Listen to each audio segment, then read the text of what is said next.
அடுத்தது வந்து ரமேஷ் ரியான் பூந்தமல்லியிலேருந்து கேட்குறாரு, குறைவான மகரே மிக சிறந்தது என நபிகள் நாயகம் குறிப்பிட்டுள்ளதாக உக்பா பின் ஆமீர் அறிவிக்கிறார்கள். ஆதாரம் அபூதாவுத் ஹாக்கிம். இப்படி ஒரு ஹதீஸ் உள்ளதா? இதன் தரம் என்ன கேட்குறாருன்னா, ஒரு ஹதீஸை போட்டுட்டு குறைவான மகரே மிகச் சிறந்ததுன்னு ரசூலுல்லாஹ் சொன்னாங்களா? அப்படி குறைவான மகர் தான் மகர் கொடுக்கணும். கல்யாணம் பண்ணும்போது பெண்ணுக்கு எவ்வளோ கம்மியாக இருக்குது அது நல்லது. ஒரு 50 ரூபாயில் மகர் முடிஞ்சு அது சிறந்தது, அப்படி அந்த அர்த்தம் வருது. குறைவான மகரை மிக சிறந்தது என்று நபி ஸல்லல்லாஹு அலைஹி வஸல்லம் குறிப்பிட்டுள்ளதாக உக்பா பின் ஆமீர் அறிவிக்கிறார்களே, இது அபூதாவுத் ஹாக்கிமில் வருது. அப்படி ஒரு ஹதீஸ் நெசமாக இருக்குதா? இதன் தரம் என்ன அப்படின்னு கேட்குறாரு. இவர் சொல்கிற மாதிரி ஹதீஸ் இருக்குது, ஆனால் இப்படி இல்லை. இது குறைவான மகர்ன்னு வரல. அந்த வாசம் அரபி வாசகம் எப்படி வருதுன்னு கேட்டால் அவங்க சொல்லக்கூடிய ஹதீஸ்லையும் வேறு வேறு நூல்கள்லையும் இது வந்திருக்கிறது. என்ன வருதுன்னு கேட்டால், ஹைரு சதாக்கி ஐசர்ஹு, மகரில் சிறந்தது எதுன்னு கேட்டால் கொடுப்பதற்கு எளிதானது, குறைஞ்சதுன்னு கிடையாது, அவனை பொறுத்தது. நீ என்ன சொல்லக்கூடாது, மகருக்காக வேண்டி கடன் வாங்கி கொடுக்குறது. தலைக்கு மேலே ஒரு கோடீஸ்வரன் இருக்கிறான், அவன் ஒரு 50 லட்சம் கொடுத்தான்னு சொன்னால் அது அவனுக்கு எளிது தானே. மகர் என்பது கொடுக்குற ஆளை பொறுத்தது. சிரமப்படாமல் கடன் வாங்கிறாமல் மகர் அதிகம் கொடுக்குனுக்கிற பிச்சை எடுத்துடாமல் நீ என்ன செய்யணும், உனக்கு லேசானது தேர்ந்தெடுத்துக்க. கல்யாணம் பண்ண போகிற மகர் கொடுக்கணும், எப்படியாவது தாங்கன்னு பிச்சை எடுக்கிறது, அதுக்கு வசூல் பண்ணுறது, அந்த மாதிரிலாம் நீ செஞ்சிடாதீங்க. அதில் என்ன வாசகம் வருது? ஹைரு சதாக்கி ஐசர்ஹு. ஐசர்னா லேசானது, குறைவான அர்த்தம் கிடையாது. லேஸுங்கிற என்னது, அவனை பொறுத்தது.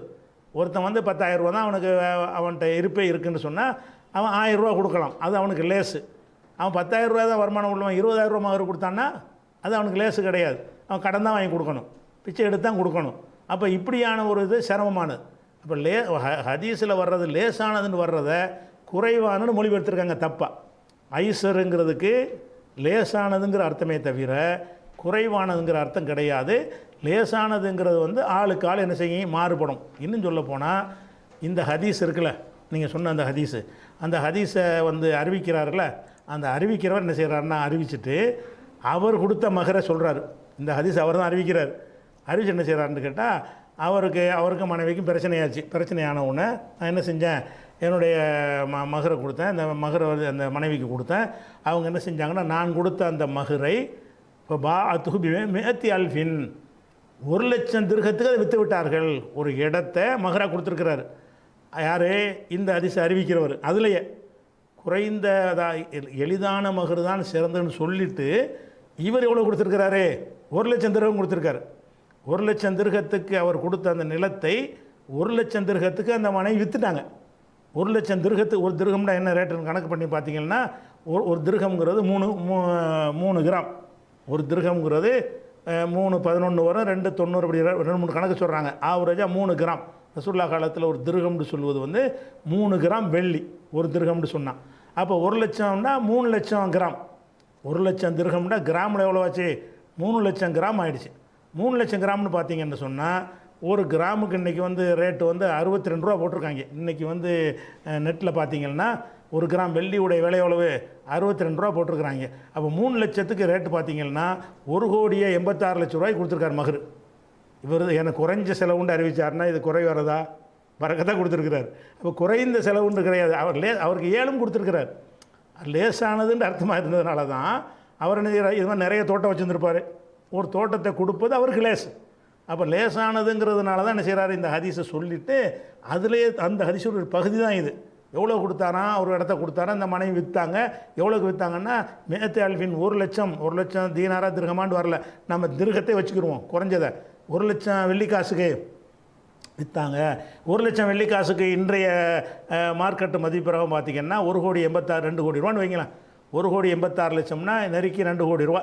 2 கோடி ரூபா அளவுக்கு மகரை கொடுத்து விட்டு சொல்கிறாரு. மகர் வந்து குறைஞ்ச மகருன்னு அப்படி சொல்லுவாரா? குறைஞ்ச மகரா இது? நம்மள்ட்ட கேட்டால் 2 கோடி குறைஞ்ச மகர் சொல்லுவோமா? அதிகமான மகர் தான். லேசான மகர் யார்? அவருக்கு. அவர்கிட்ட 10 கோடி இருந்துச்சுன்னா 2 கோடி கம்மி தானே. 10 கோடி வச்சுருந்தாருன்னு சொன்னால் 2 கோடி மகர் கொடுத்தாருன்னா அது லேசானது தான். அதனால் குறைஞ்ச மகர் கொடுக்கணும்னு மகரை ஏமாத்துறதுக்காக என்ன செய்கிறாங்க, இப்போ இந்த மாதிரி ஹதீஸை போட்டுவிட்டு மகருன்னு அடையாளத்துக்காக ஒரு 500 ரூபா வச்சுக்கிறோங்க. பள்ளிவாசலில் அப்படி தான் எழுதுறாங்க. 1,100 ரூபான்னு எழுதுறாரு. 101 ரூபாலாம் உண்டு சில ஊர்களில். மகர் எவ்வளவு? 101 ரூபா. ஏன்னு கேட்டால் குறைவாக தான் கொடுக்கணும் அப்படிங்கிறாங்க. அதே மாதிரி ரசூல் ஸல்லல்லாஹு அலைஹி வஸல்லம் அவர்கள் வந்து அவங்க மனைவிமார்களுக்கு எவ்வளோ மகர் கொடுத்தாங்க குறைஞ்சதுன்னா குறைவாக தானே கொடுத்துருக்கணும். ரசூல்லா மனைவிமாருக்கு எவ்வளோ கொடுத்தாங்கன்னு சொன்னால் 12.5 ஊக்கியா. 12.5 ஊக்கியாங்கிறது ஒரு ஊக்கியாங்கிறது 20 திர்ஹம். 12.5 ஊக்கியாங்கிறது எவ்வளோன்னு கேட்டால் 500 திர்ஹம் ஆச்சு. 12.5 ஒவ்வொரு மனைவியருக்கும் ரசூல்லா கொடுத்த மகர் என்பது இது முஸ்லீமில் வரக்கூடியது. ஃபொத்தில் கஹம்சு மேத்து திர்ஹமின், இது மொத்தம் 500 திர்ஹம் ஆகிறது. 500 திர்ஹம் ரசூல்லா மகர் கொடுத்துருக்குறாங்க. 500 திர்ஹம்னா என்ன? ஒரு திர்ஹம் 3 கிராம்னு சொல்லியாச்சு. 500 திர்ஹம்னா 1500 கிராம் எடை. 500 திர்ஹம்னு சொன்னால் ஒரு திர்ஹம் 3 கிராமு வந்து இப்போ 500 3 பெருக்குனீங்கன்னா 1500. 1500 1.5 கிலோ. 1.5 கிலோ எடைக்கு மகர் கொடுத்துருக்குறாங்க. 1.5 கிலோ வெள்ளி, 1.5 கிலோ வெள்ளியை மகராக கொடுத்துருக்குறாங்க. 1.5 கிலோ வெள்ளிக்கு எவ்வளோ ரூபா வருதுன்னு கேட்டிங்கன்னா 1 கிராம் 62 ரூபா. இன்றைக்கி கணக்கு சொன்னோமா, அந்த கணக்கு படி 1.5 கிலோவுக்கு பார்த்தீங்கன்னா 93,000 ரூபா, 1 லட்சம் வருது நெருக்கி. 93,000 ரூபா மகர் கொடுத்துருக்காங்க ரசூல் ஸல்லல்லாஹு அலைஹி வஸல்லம். இது குறைவா அல்லது லேசா? அவங்களுக்கு ஏன்னுச்சு எவ்வளோ கொடுக்க நினச்சி கொடுத்தாங்க. குறைவா இது? 93,000ங்கிற 1 லட்சங்கிற குறை நீங்கள் சொல்லுவீங்களா? பறக்கத்தான மகர் தானே சொல்லுவீங்க. அப்போ இது ரசூல் ஸல்லல்லாஹு அலைஹி வஸல்லம் நினைஞ்சிருக்கிறாங்கன்னா குறைந்த மகர் தான் சிறந்தது என்று சொன்னால் அவங்க என்ன செஞ்சுருப்பாங்க? உங்களுக்கு 93,000 ரூபா மதிப்பு உள்ள 1500 கிராம் வெள்ளியே கொடுத்துருக்க மாட்டார்கள்.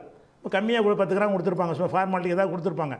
அப்போ அதை நம்ம பார்க்கும் பொழுது குறைந்ததுங்கிற அர்த்தம் கிடையாது. இயன்றது, குறைந்தது என்பதை விட எளிதானது. எளிதாக உனக்கு இயன்றதை நீங்கள் கொடுங்க, அதான் சிறந்தது. கஷ்டப்பட்டு கொடுக்காதீங்க. மகர் கொடுக்கறது வந்து சிரமப்பட்டு கொடுக்காதீங்க.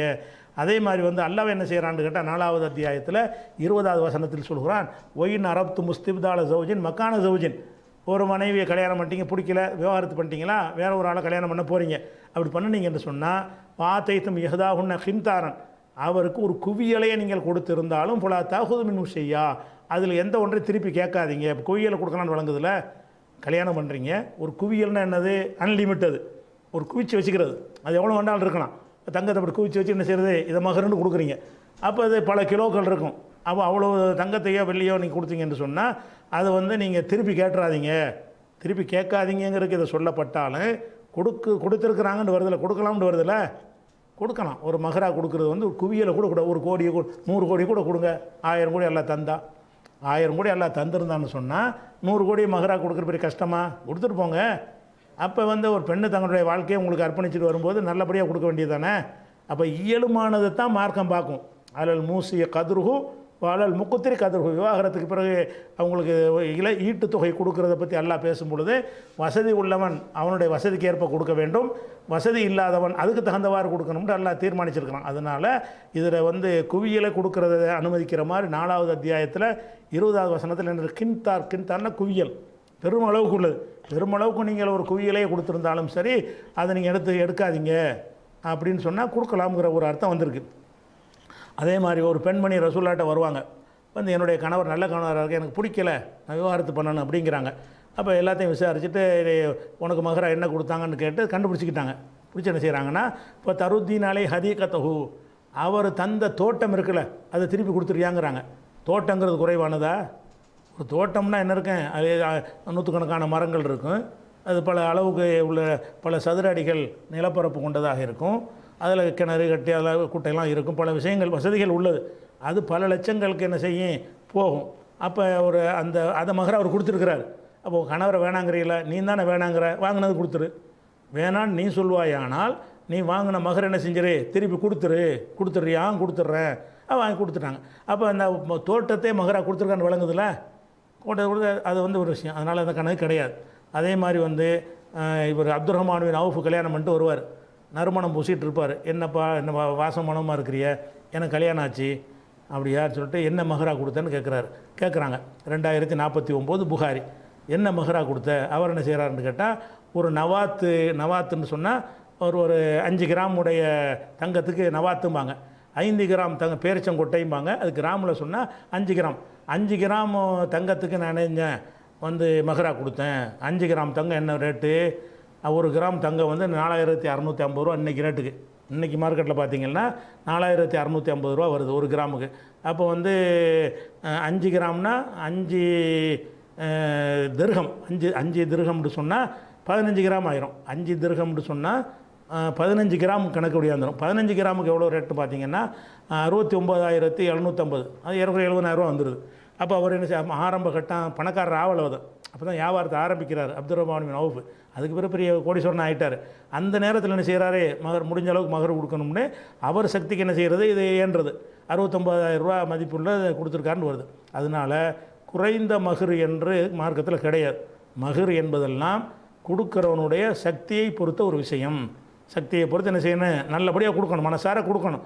அப்போ முவந்து கொடுக்கணும். அது எப்படிப்பட்டதாக இருக்கணும், நமக்கு இல்லற வாழ்க்கைக்கு வர்றாங்க, நமக்கு சுமையை சுமக்கிறதுக்கு வர்றாங்க, நம்ம வாரிசை சுமக்கிறாங்க, நமக்காக கஷ்டப்பட போகிறாங்க, அவங்க நல்லபடியாக வைத்துக்கொள்வோம் அப்படின்னு நினைத்து என்ன செய்யணும், நல்லா சிரமப்படாமல், வட்டி வாங்காமல், கடன் வாங்காமல், யார்ட்டையும் பிச்சை வாங்காமல், தர்மம் வாங்காமல், உங்கள்கிட்ட இருக்கிறத கொண்டு எவ்வளவு கொடுத்தால் உங்களுக்கு சிரமம் இல்லாமல் இருக்கும் அப்படின்னு கணக்கு பண்ணி என்ன செய்யணும், மகரை கொடுக்கணும். இதுதான் அளவை தவிர லிமிட்லாம் கம்மியாகவும் கொடுத்துருக்குறாங்க. ஒருத்தர்கிட்ட கேட்குறாங்க, ஒன்றுமே இல்லைம்பாரு, ஒரு இரும்பு மோதிரம் கூட இல்லையான்னு கேட்பாங்க. இப்போ இல்லாதவருக்கு அதுவும் தான் மகர். அப்போ மகர் என்பது ஒரு ஒன்றுமே இல்லாமல் கூட இருக்கலாம். ஒரு அந்த உம்மு சுலைம் இருக்காங்கல்ல, அவங்க என்ன செய்வாங்க, அபுத்தல்ஹாவை மனம் பேசும்போது, நீ இஸ்லாத்தை ஏற்றுக்க, அதே மகராக ஏற்றுக்கிறேன், எனக்கு மகர்லாம் வேணாம் அப்படின்னு சொல்கிறாங்க. அப்போ ஒருத்தருடைய நன்னடத்தையே வச்சு நீங்கள் நல்ல ஆளாக இருக்கிறீங்க, நீங்கள் நல்ல மாப்பிள்ளையை கிடைச்சது எனக்கு போதும், மகர் வேணான்னு சொல்லிக்கிறலாம்.